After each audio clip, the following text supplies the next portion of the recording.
Shri K P Anilkumar കൂടി നമ്മളോടൊപ്പം telephone ലൈനിൽ ചേരുകയാണ്. ശ്രീ അനിൽകുമാർ, ഇതാ നോക്കൂ, 137 ചലഞ്ച്. എനിക്കും താങ്കൾക്കും ഒക്കെ അറിയാം, കോൺഗ്രസ് അന്ന് ഏറെ പ്രാധാന്യത്തോടെ നടത്തിയ ഒരു ചലഞ്ചാണ്, ഫണ്ട് പിരിവാണ്. പക്ഷേ അതിൽ എത്ര രൂപ കിട്ടിയെന്ന് ഒരു വ്യക്തതയുമില്ല, എങ്ങോട്ട് പോയി എന്ന് അറിയില്ല. യഥാർത്ഥത്തിൽ എന്താണ് കോൺഗ്രസിനുള്ളിൽ സംഭവിക്കുന്നത്? ഈ ഫണ്ട് പിരിവുമായി ബന്ധപ്പെട്ട് പലതരത്തിലുള്ള ആക്ഷേപങ്ങൾ KPCC അധ്യക്ഷനെതിരെ അടക്കം പലവട്ടം കേട്ടതാണ്. അതൊക്കെ ശരിവെക്കുകയാണോ ഈ വിവരങ്ങൾ? തീർച്ചയായും കേരള പ്രദേശ് കോൺഗ്രസ് കമ്മിറ്റി എന്ന് പറയുന്ന ഒരു സംവിധാനത്തിന് ഒരു ക്രെഡിബിലിറ്റി ഉണ്ടായിരുന്നു. ആ ക്രെഡിബിലിറ്റി സുധാകരൻ എന്ന് പറയുന്ന KPCCയുടെ പ്രസിഡന്റ് വന്നതോടുകൂടി ഇല്ലാതായിരിക്കുന്നു എന്നുള്ളതാണ് ഈ ചർച്ചകളും എല്ലാം കാണിക്കുന്നത്. ഇപ്പൊ ഫണ്ട് പിരിക്കുന്നത്, ഫണ്ട് പിരിവ് നടത്താൻ KPCC തീരുമാനിക്കുമ്പോൾ ആ ഫണ്ട് കൊടുക്കുന്നത് സാധാരണക്കാരായ കോൺഗ്രസ് പ്രവർത്തകരാണ്. അവർ പാർട്ടിക്ക് വേണ്ടി കൊടുക്കുന്ന ഫണ്ടാണത്. ആ ഫണ്ട് എത്ര കിട്ടി, എന്തിനെല്ലാം ചെലവാക്കി എന്നതിനെ കുറിച്ച് ഒരു കണക്കും ഇല്ല എന്ന് KPCCയുടെ അധ്യക്ഷ സ്ഥാനത്തിരിക്കുന്ന ഒരാള് പ്രതിപക്ഷ നേതാവുമായി ചർച്ച നടത്തുമ്പോൾ പറയുക എന്ന് പറഞ്ഞാൽ കേരള പ്രദേശ് കോൺഗ്രസ് കമ്മിറ്റിയുടെ ക്രെഡിബിലിറ്റി എന്താ? ഇതൊരു തട്ടിപ്പ് സംഘമായി മാറിയതല്ലേ. ഇതിനു മുമ്പുണ്ടായിരുന്ന KPCCയുടെ ട്രഷറർ ഈ 137 ചലഞ്ചുമായി ബന്ധപ്പെട്ട കണക്ക് ചോദിച്ചതിന്റെ പേരിൽ കെ സുധാകരന്റെ അനുയായി അദ്ദേഹത്തെ മർദ്ദിച്ചു എന്ന് അദ്ദേഹം തന്നെ പറഞ്ഞൊരു ചരിത്രം നിൽക്കുന്നുണ്ട്.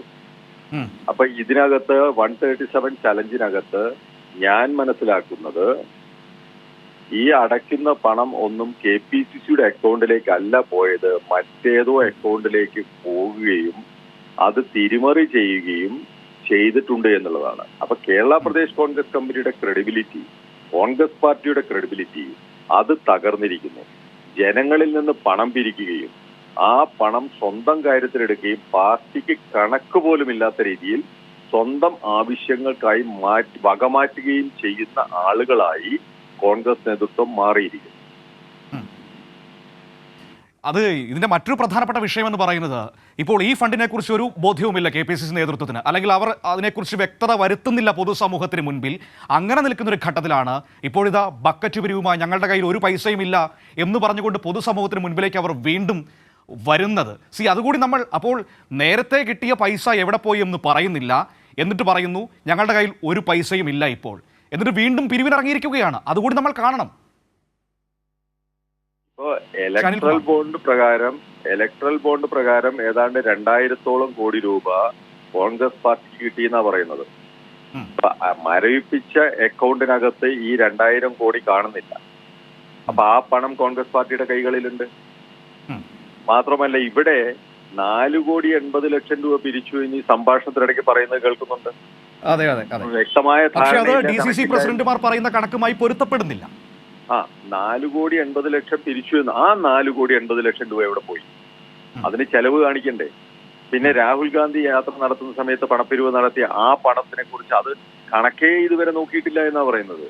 അപ്പോ എന്താണ് ഒരു രാഷ്ട്രീയ പ്രസ്ഥാനം എന്ന് പറയുന്നത്? വെറുതെയാണ് ഇവരുടെ കണക്ക് മരവിപ്പിക്കുന്നത്.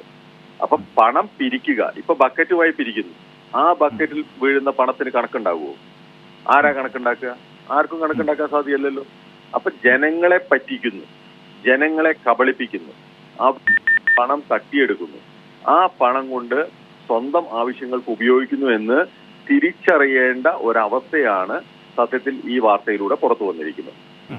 ഈ ക്രെഡിബിലിറ്റി എന്നതിനപ്പുറത്തേക്ക് ഈ കിട്ടുന്ന പണമെല്ലാം ചിലരുടെ മാത്രം പേഴ്സണൽ അക്കൗണ്ടുകളിലൂടെ പോകുന്നു എന്ന ആക്ഷേപം KPCC പ്രസിഡന്റുമായി ബന്ധപ്പെട്ടും അദ്ദേഹത്തിൻ്റെ കൂടെ നിൽക്കുന്ന ആളുകളുമായി ബന്ധപ്പെട്ടും കഴിഞ്ഞ നാളുകളിൽ കുറേ നമ്മൾ കേട്ടതാണ്. നേരത്തെ ഒരു മുൻ ട്രഷറർ അടക്കം ഈ വിഷയത്തിൽ ശക്തമായ ആക്ഷേപം ഉന്നയിക്കുകയും പിന്നീട് വളരെ ദുര്യോഗങ്ങൾ ഏറ്റുവാങ്ങേണ്ടി വരികയും ചെയ്യുന്നത് നമ്മൾ കണ്ടതാണ്. അത്തരത്തിലൊരു കോക്കസിന്റെ പിടിയിലേക്ക് പോവുകയാണോ ഈ ഫണ്ട് ശേഖരണവും പിരിവും ഒക്കെ കോൺഗ്രസിൽ?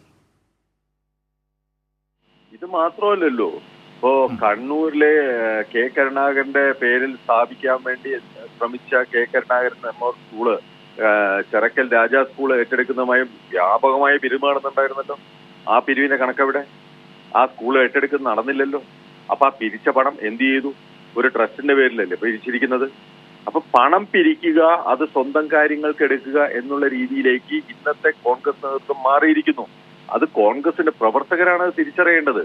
കാരണം അവരോട് പാർട്ടി പ്രവർത്തനത്തിന് ഫണ്ട് വേണം എന്ന് പറഞ്ഞ് 137 ചലഞ്ച് 138 ചലഞ്ച് എന്നൊക്കെ പറഞ്ഞ് ഓരോ ചലഞ്ച് ഓരോ വർഷം ഉണ്ടാക്കുക.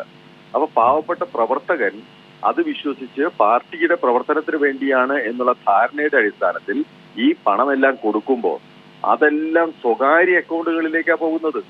KPCCയുടെ അക്കൗണ്ടിലേക്കല്ല ഈ പണം വരുന്നത് എന്ന് പറയുമ്പോൾ ഇത് KPCC എന്ന് പറയുന്ന തട്ടിപ്പ് സംഘമല്ലേ, തട്ടിപ്പ് നടത്തുന്നവരല്ലേ. അപ്പൊ തട്ടിപ്പ് സംഘമായി ജനങ്ങളിൽ നിന്ന് പണം തട്ടിയെടുക്കുന്നവരായി കേരളത്തിലെ കോൺഗ്രസ് നേതൃത്വം മാറിയിരിക്കുന്നു. ശരി, വളരെയധികം നന്ദി ശ്രീ അനിൽകുമാർ ഈ ഒരു അവസരത്തിൽ പ്രതികരിച്ചതിന്.